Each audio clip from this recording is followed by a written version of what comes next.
I find that it's easy. So, um, as far as computers with a camera, right? I've got an iPad and I've got my cell phone. It's just easier to do a cell phone. I got you. Okay, that picture looks good. How you doing?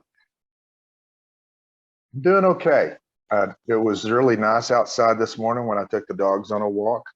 Okay. Crisp. I felt almost underdressed for the first time with a t-shirt and shorts. That's a good feeling. Yeah, it is good. I'm gonna we've got a TV out in the back porch, and it's finally seasonal enough to where I think after our meeting today, I may forego the 3-screen setup and check out Texas OU, excuse me, on the porch. So well, it certainly will be nice early. Yep. So yeah, I'm looking forward to it. I just I don't have the multiple screen situation, but and I no longer have the ability, at least I haven't figured it out, how to go back and forth. I'm streaming now, and that channel option, that back option, I haven't figured that out. So that's kind of I haven't had to toggle like that with streaming. And I tried streaming a couple, 3 years ago. I tried it, and as far as just exclusively and cutting off the cable.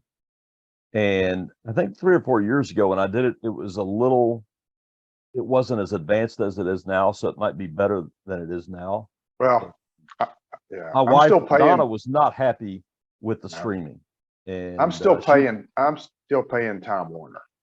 Yeah. So they have an option, like a cheaper option, right? Yep. So, yep. But yeah, it's good. I saw you. So you went to the UT game last week. I'm assuming you weren't sitting around anybody but UT fans. There wasn't a lot of West Virginia people there. There was a smattering of UT folks there. There wasn't anybody really loud or obnoxious near me. In fact, we had both me and my college buddy are a little bit bigger people. So, the smaller seats.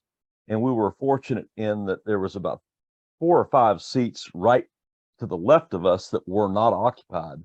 So we were able to kind of take an extra space and spread out, which was good. Right. And that's as good as having the seat open on a plane. Absolutely. And we didn't do concessions. They didn't have to do the bathroom really, because we left in the middle of the third quarter when one of West Virginia's players got hurt. And we kind of looked at each other because we had been kind of strategizing the exit with parking, because as you know, probably when downtown Austin can get it's a mess. Get dicey at any time. So no fun. But it was fun. I went to the Rangers game Monday night. I had made up my mind I was going to go. It really wasn't about Aaron Judge might hit 62.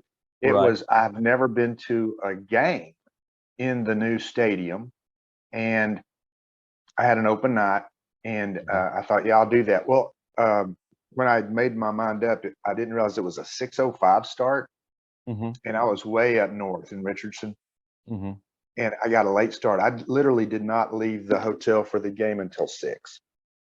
Whoa. And so I'm listening to the game on the way down there. I got there and I was not anticipating having so much trouble finding parking. Okay.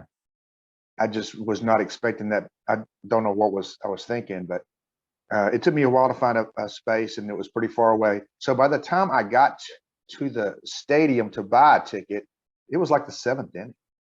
But I'd already made that commitment. I'd already driven all the way over here. And then there's only one at that time in the game. There's only one ticket booth open, right? And it's like the guy says, "Yeah, you got to go around there." So literally, when I walked into the game, they had just finished singing the song at the 7th inning stretch or whatever. Okay. But it was pretty cool. There were so many Yankee fans there, and every time Aaron Judge came up, if it was a strike, not much of a reaction. But if it was a ball, it was boos. I mean, it was kind of funny. And the roof was open. It's pretty cool. I was not sure what kind of how that experience would go, but it was a good one. Now you attended a lot of games at the old stadium. How do you compare? How do you compare the two? Well, as far as here's what I'll say is, I've been to a Sunday afternoon game at the old stadium at the end of August, and I know what that feels like. And I suspect if I went to an end of August Sunday afternoon game in the new stadium, I'd like it a lot more. Yep. And that whole excuse of, well, the Ranger pitching staff, those guys, they're dead because of the heat in August, and that's just not an excuse anymore. That's gone now. Yep. No, it's just about their ability to scout and sign pitchers. That's right. That's right. One thing I don't know, I've only been to a game the one time there. It was last year. One thing I noticed that I didn't like as much was I think they call it the pitch when they're building the seating, that the pitch seemed to be flatter because they don't have the decks that are overhang. So the sweet spot I would usually get tickets would be right past the first or third base line on that second deck I found financially kind of to be a sweet spot. Yeah. For bang for your buck. But I found that it was much farther away. And so that's one thing I don't like about it is that it's not as on top of you to where if you're not right up. And I think that's even true if you're on the first level. There's a fair amount of space. You have a pretty generous foul territory, but you also have those field suites for the rich folks and the corporations. Yeah. That if you have a regular seat, you're that much farther back. I'm not crazy about that, but I kind of like to be down generally where you're talking about. I went to a Padres game and a Dodgers game this year, and both times I sat kind of in that spot you're talking about, down the line. In the Dodgers game, I was like in the first mezzanine, and in the Padres game, I was a little bit higher up. But Monday, I was kind of behind the plate in the very top deck because I wasn't going to pay any more for 3 innings. Right. And honestly, those weren't too bad of seats. It is very steep, but have you been to Wrigley Field? Never been. Wrigley Field is very steep. Okay. So anyway, of the 3 ballparks I visited, Dodger Stadium is clearly the best. Really? Of those 3. I've heard that. Petco, Petco's cool, but Dodger Stadium is it's really nice. Have you ever been to Fenway? It's on my list. I haven't been there yet. Have you? Donna got to go to Fenway about 3 or 4 years ago. She worked for this company, and they had a big, some kind of meeting out there, and that was one of the corporate events that was planned. And she was sitting out in the right field. I think there's a big old John Hancock sign out there. And she said it was a really neat setup. And she's not a big baseball fan, but just the atmosphere, she said it was really neat. That's definitely on my list. Yeah, me too. So, well, we talked about a few things to talk about. Where do you want to start? Do you want to start with some college and, surprises, disappointments? Do you have anywhere you want to start there? Or? We can do that. On the college side, I don't know that I've thought so much about surprises or disappointments. Clearly we did our picks for the college one, and I wish I'd have picked Florida State instead of Miami.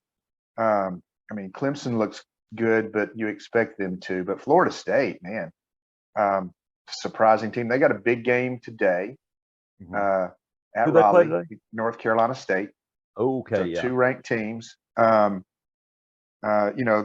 other teams I picked, Alabama, I'm still going to ride them. I know, Georgia looked good for a few weeks, but as long as Bryce Young is playing and Will Anderson and those guys, I'm picking, and Nick Saban's on the sidelines. I picked Oklahoma State in the Big 12, and that looks like a pretty good pick so far. and that It was does. largely on the quarterback Sanders, right? I think he's like in his 8th year or something. Right.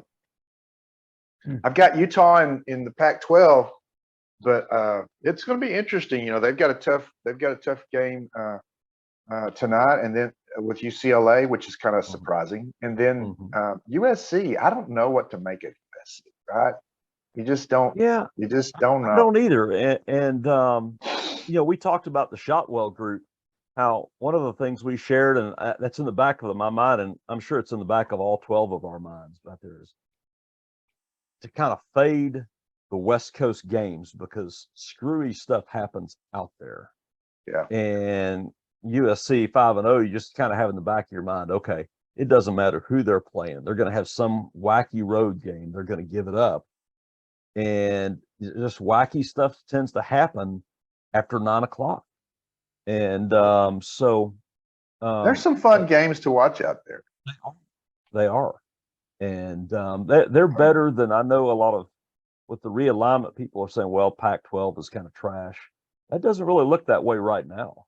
Yeah, you know, Oregon State's got a pretty good team. I have not seen. I really haven't seen a lot of the in-game action, right? But it does feel like they're more competitive. We'll see. Well, I also Big had 12. yeah. So now I still have Utah, right? So they got beat by Florida, and Florida's not looking as good as they did that first week. Right. But I like the Utah coach, and we'll see how that goes. And Ohio State's my Big Ten pick, and I know Michigan's off to a good start, and they seem to have found a pretty good quarterback. But so that should be fun. If both of those teams are in really good position at the end of the season, that will be a fun game. That will. And you got Penn State in there. I think Penn State plays Ohio State. I'm not sure if they played Michigan, but they're undefeated as well. Yeah. And we talked about the game with, you know, this last month, we talked about the game with Purdue, and I got to watch some of that. And they didn't look necessarily their best, but you know, I mentioned that fourth team to talk about that. I was looking at standings earlier, and I'm thinking, what if the top 4 teams in committee's view are the 2 SEC teams and 2 Big Ten teams? Yeah. So when you asked me to think about that, yeah. So that's funny. I mean, I think Georgia and Alabama are going to be in the hunt. I think they're going to be 2 of the last 4 teams playing. I think Ohio State, Michigan, whoever wins that, I think is going to be the 3rd team. I feel like it should be Ohio State, but so that leaves Michigan as a contender, and the other team that I actually had as a possible contender is Tennessee. I mean, if Tennessee goes through and their only loss is to Alabama, or if they lose to Alabama and Georgia, and they're close games, so they're not in the SEC championship, right? They're just right outside it. Right. If they look good, and especially if they have the Heisman Trophy winner, and they could, they could be a dark horse for me. Yeah, Tennessee is interesting, and I haven't watched them. I really haven't watched Alabama yet. I haven't actually sat down and watched an Alabama game yet, which is kind of weird. There's some teams that I've missed, like I haven't.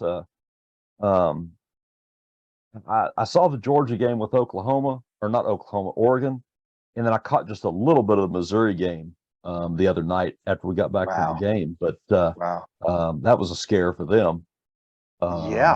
Yes. What do you make of? Now, I put, as far as surprises, Kansas, obviously, what's going on there. Of course, they've got a big tilt with TCU today. You know, they're already talking about somebody poaching their Leopold, their coach. 100%. And it's going to be interesting to see how that plays out. You know, you look at their schedule, they're going to at least probably win 8-9 games, probably. You know, if they went even further, it'd be great. I think another. Go ahead. I was going to say, one of the teams that's kind of surprising to me. I think that they're going to be in a bowl this year, and they're not normally in a bowl. Is Illinois? Okay. You know? I mean, I think that, so they've got Bielema there, Mhm. and I think he's a good coach. Yeah, And absolutely. I mean, I don't think that Illinois is going to compete for a big, Big Ten championship. Mhm. I just don't see that. But, Mhm. I think that they can be at the top of that second tier. Sure. And Yeah, that's how you get started. I think that's Bill Bielema's what is it his second or third year? I'm not sure. I feel Okay, like maybe it's a three. yeah, it might be, but um, I talked about disappointments. I had listed Oklahoma as being a little bit of a disappointment, A&M, but I listed Miami and that Twitter. I showed you that Twitter account that's message board rants or whatever it's called, and somebody made the point that that Cristobal is got a bunch of bad actors that he's going to have to clean out from the previous administration. And I don't know if that's true, but that's generally what happens that first year is that coach has to run off people that are not his guys. Yeah. And so you might see that second, third year if you really like Cristobal, which I do. You might see Miami, kind of come up a little bit more in that second, third year. It seems like that's when things tend to happen. But I guess with Leopold at Kansas, you know, with that happening in the first year, it's like, well, you really don't have too much of an excuse. Um, but a lot of times it takes a couple of years. Yeah. I think Kansas is a fun story. I don't see them. So when you asked me who the fourth team could be, I Uh-huh. ruled out the Big 12 simply because I think they eat each other, right? I mean, They do. it's hard to get through that conference without being unscathed. I think it's very competitive. Hmm. Um, it's interesting. You were talking about Chris Oval, and then you have Chip Kelly at UCLA, right? Hmm. Is that right? Chip Kelly at Yeah, UCLA? that's right. Uh-huh. Yeah. Both those guys were at Oregon, right? Hmm. And it feels like to me that actually the Oregon under Chip Kelly was better than the Oregon under Mario. I know they both were in the championship game, Hmm. but Yep. I think A&M, man, if I'm an Aggie fan, I am just like, oh my gosh, because they're just not any fun to even watch. I Yeah, mean, and I haven't watched them, but apparently their offense is just it's there's no one of the tweeter tweeter uh, one of the Twitter guys I follow is that one of the main cowboy writers for the Athletic, and his daughter goes to A&M, and so he kind of adopted A&M as a little pet project, and he puts up graphics of some of um, the the passing as far as the metrics, as far as where he's throwing the ball, and everything is flat. It's within 5-10 yards. There's nothing downfield, and it's just they're so limited. And Jimbo's just got to be just he's and of course they've got that contract. Even if they were going to have a quick yeah, trigger on him, he's owed like about $100 million. he's not going anywhere. I mean, they No, extended him, right? yeah, So yeah, so here's what, if I were an Aggie fan, I'd be really anxious about how does it feel in the locker room to all those blue chips that you got this year.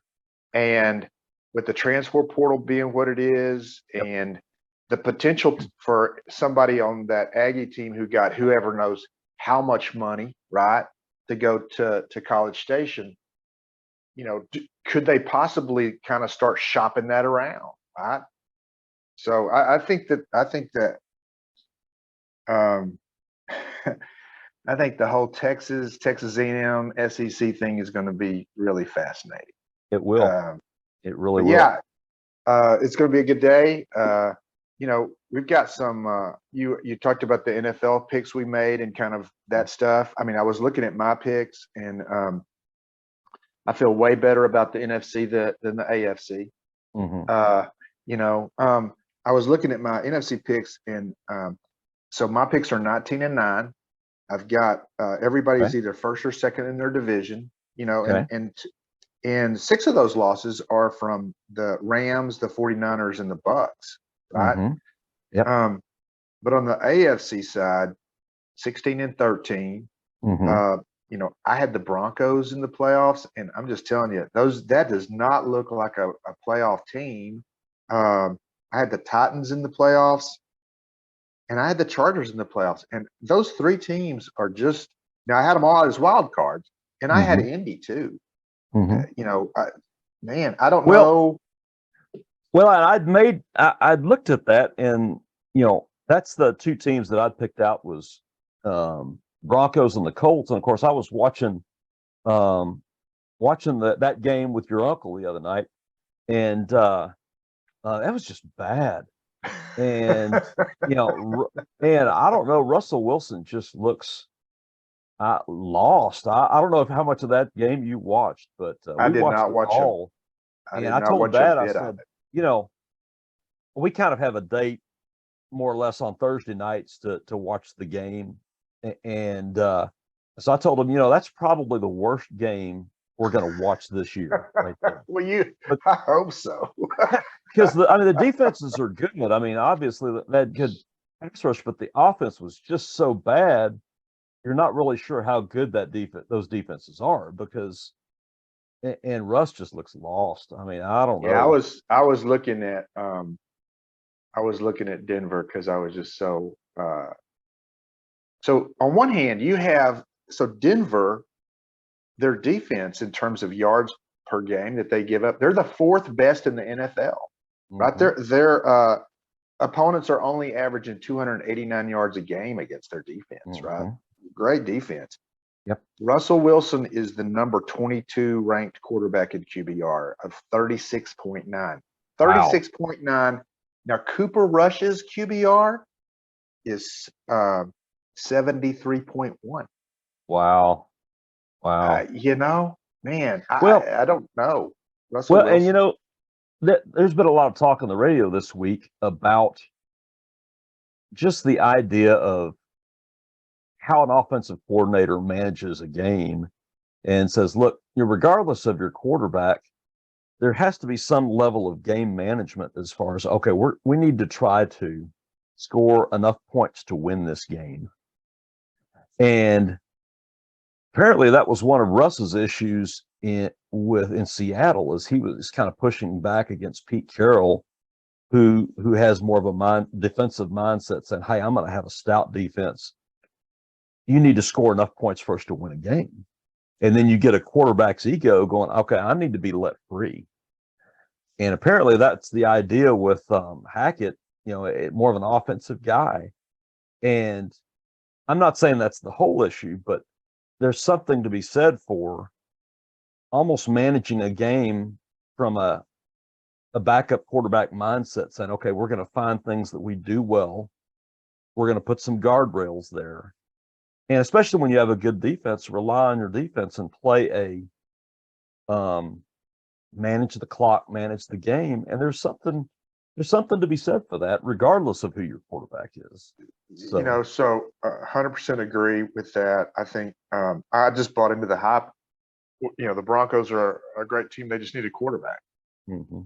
I'm not apparently sure Russ that had what some apparently Russ had some locker room issues in Seattle that has been referenced a lot. So it was news to me up until this past year, but I don't know. I don't know. There's one thing I noted was NFL. There's only 8. Now, granted, we're only 4 games in.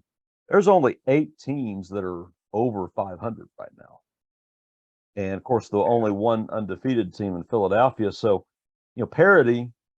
That's always the goal from the league office, and at least early on, they've got that. So, yeah, what we as fans want, in my opinion, is largely to get down to Thanksgiving, and there be some clear teams you are kind of rooting against because they seem to be so good, right? mm-hmm, You don't mm-hmm, like them. mm-hmm. But yeah, a bunch of 2-2s, a Uh-huh. lot of 2-2s. So you just kind of looking at picks, so you had of the differences that we had, I think you had Tennessee, Cincinnati, and New Orleans. Of those three, which do you feel the best about, and which do you feel kind of the least confident? Probably New Orleans, and I had mentioned that was an iffy pick, and Jameis Winston, you get what you get. I mean, you can, you wake up. It's almost like he wakes up on one side of the bed one day, and you're going to get 400 yards and 5 touchdowns, and the next week you're going to get just a disaster. And so the other two, I think, it was Tennessee, and the other one was which one? Cincinnati. And Cincinnati. I watched Cincinnati play, of course, the Cowboy game and then Miami game, and they looked a little bit more fundamentally sound than the Cowboy game. I'm not saying I don't think I'm not looking at them having a deep run, but I don't feel badly about them contending. And with Tennessee, they're going to ride Henry, and have Tannehill, manage the game. I'm okay with that. It looks like from that parity at this moment, it looks like 9 or 10 wins has a good chance to get you in. So, or 10 wins. Yeah, it's still early, right? It's still early. It is really early. And, here's some so here's some things, some observations that I'll say.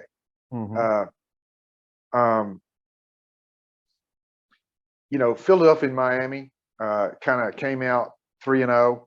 And then Miami got, that quarterback, Tagovailoa, I can't say his name, got, going out with that injury the way it was too. And it was interesting to me. I was listening to it on the radio because I was driving across town, and the broadcasters were talking about all the Dolphins. Nobody was on the sidelines. All of them were out there on the field. And I thought that to me, that was an indication, of the, I guess, kind of the respect that guy has gained. And that has really just happened, it feels like to me, in the past, this season. Yep. I mean, he wasn't even a captain of the team last year. And actually, when he went out, I was looking at his quarterback QBR, nobody had a better one than him. Wow. 81.8, and Mahomes was 80.2. I mean, that's really crazy. I mean, Miami was 3rd in the league in passing, or they are now. And look, 2 of the teams that they beat, they're the only team to beat them. So, I mean, Buffalo got beat by them, and Baltimore got beat by them. So Miami's been a big surprise. I think we both expected Philadelphia to be the leading contender for the NFC East. I don't know that I thought they'd be undefeated, but they have beat Jacksonville and Washington. Right. So, but I was impressed with what I saw from Miami. That was the first time I'd really watched them against Cincinnati the other night. But clearly, you can see what somebody like Tyreek Hill, you add him to Waddle, and he just shifts that level of speed, just shifts the perspective. And then the new coach, that what's his name? The guy that, I guess he's is he a McVay disciple? I'm not familiar with his backstory. I'm not familiar with his but he does not look like he played in the NFL though. He apparently played in college. He was one of those really skinny.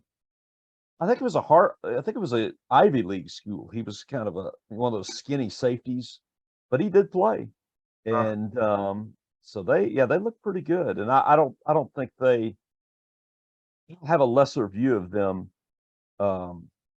after the game with Cincinnati. I don't have a lesser view of them necessarily. Well, look at their division too. I mean, it's kind of like one of my marks against those Patriots team is, well, who are they playing, right? I mean, and at this point, it's kind of flipped a little bit, and now the Jets are still terrible, right? Now Buffalo's good, but New England's not. And it's similar to the New England thing is similar to what happened with, if you remember, San Francisco in the 80s and early 90s. They would have the Rams kind of come up a couple of years, and the Saints come up a couple of years, but other than that, they had a pretty free run in the division. So your divisional games, if it's not rugged, um, that can pay off for you once you get to the playoffs. That's true. So, yeah, that division is different, and Belichick has, and I guess this is the, we don't have time to get into your Brady stuff, but I guess this would be a counterpoint to, and again, it's early. We're only into the third season of the experiment, but Belichick, he's only, we're in the third year, and he's been to the playoffs the 1 year and got knocked out in the first round. So I think for both of them, I think it's going to be kind of like Lennon and McCartney. I don't know how much longer it's going to go, but it's like they're two tastes that taste better together than they do apart. No, I agree. I agree. So and we're not going to go down the whole that hole today. We'll do that another time. Maybe. So the only team that doesn't have a win is our friends down in Houston. And I was looking at that. Honestly, they've outscored Dallas. They have scored more points than the Cowboys. But I don't know. They got a pretty good haul from the Watson trade, didn't they? Yeah, I don't know. I mean, did they get players or draft picks? I think they got draft picks. I think that was their whole thing, is that's why they held him last year, is they were pretty obstinate about getting their price, and I think they got a pretty good price. So I think a couple of ones and a couple of twos, and if you have a somewhat worthy general front office, that's a pretty good start on rebuilding things. Yeah, I don't think Houston's going to go, 0-17 or whatever. But here's something I saw too that was kind of interesting to me. So actually, I can't believe that the Texans didn't beat the Bears. The Bears have scored the fewest points so far this year, 64. But they're 2-2. So they've scored 64 points and they're 2-2. They beat San Francisco, which is still crazy hard to believe. That was apparently that was a rain game. I saw the highlights and it was just pouring rain. It was one of those weather games. So they're 2-2. In their same division is Detroit, who's 1-3. Now, if I ask you this question, which team in the NFL has scored the most points? I think most of us would say Kansas City or Buffalo, right? But it's the Detroit Lions. Detroit. 140 points. Now, here's what's funny. They've scored 140 points and they've given up 141. Wow. But yeah. I think. Did you watch Hard Knocks? Did you watch Hard Knocks? I did not. Did you? I did not.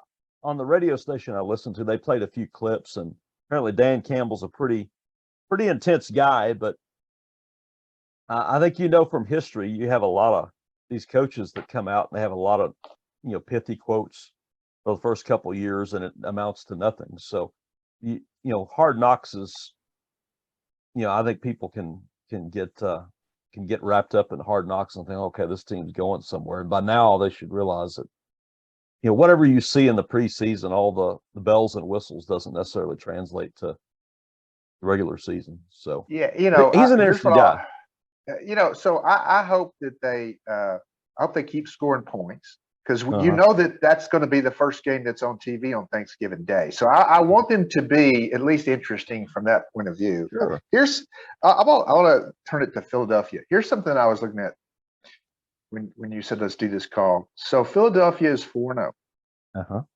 Now here's the next few games that they play, and in my mind, my question to you is, if they're not 10-0 by the time they get to week 11 and they have the game against Green Bay, what is the record? Right. So here they're 4-0. They're going to Arizona this week. Okay. Then at home against Dallas, at home against Pittsburgh, at Houston, Washington at home, at Indianapolis. Of those games, which do you think they're even vulnerable to? They're going to be favored in all those games, and they're probably going to be I would say plus, -4 or more in all those games. And they look good. And we were right about that as far as them being. Now I will say, I've been encouraged by what I've seen from the Cowboys. I'm not putting any stock in it as far as Super Bowl dreams or anything, but they did not collapse. And the rookie left tackle looks pretty good. Isn't that funny? Yeah, he's done okay. And I think as a Cowboy fan, I don't think you could ask for more than we've got so far. But as you know, as a Cowboys fan, trouble's always around the corner.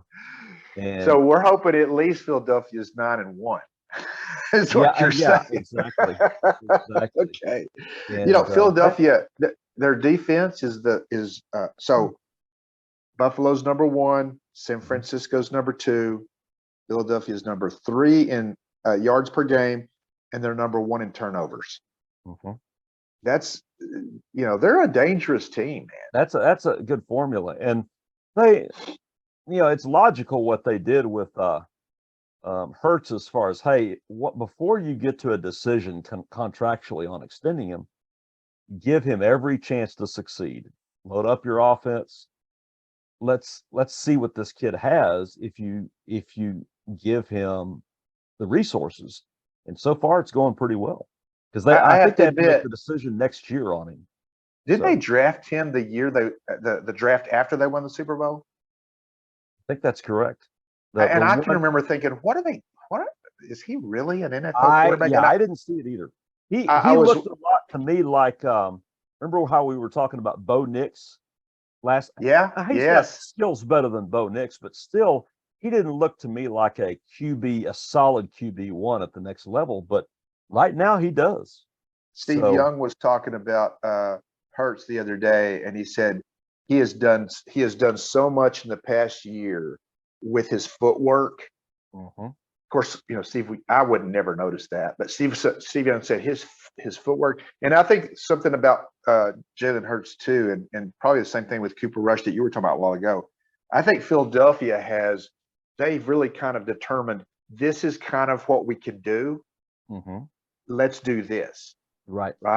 Instead of trying to just, make it like a Mahomes or Josh Allen thing. It's let's do this and let's see what we can do with our defense. So, they're looking good right now. Well, we're running short on time. Let's do one quick thing, real quick. The tweet the message I sent out as far as the team you love to hate. Real quickly, what's yours? So honestly, the team that I love to hate most is in college basketball, and I'm such a John Calipari hater that Kentucky is the team that I love to hate the most in basketball. You're not alone. But in football, I don't know that I really, I don't know that I have that kind of feeling. There certainly was a time where I felt that way about Alabama. How about you? A&M. Okay, and why is that? Well, insufferable fans. When I lived in Abilene, and I've got a lot of good friends and relatives that are Aggies, but their fans to me, when I lived in Abilene, were just insufferable. So, yeah. I've enjoyed our time, Jeff. This is good. This is a good way to spend some time and talk about sports. Always good. Sounds good. Well, we'll see you next time. Yeah, we'll see how your picks work out this week. Absolutely. Okay. See ya. Okay. See you later, man.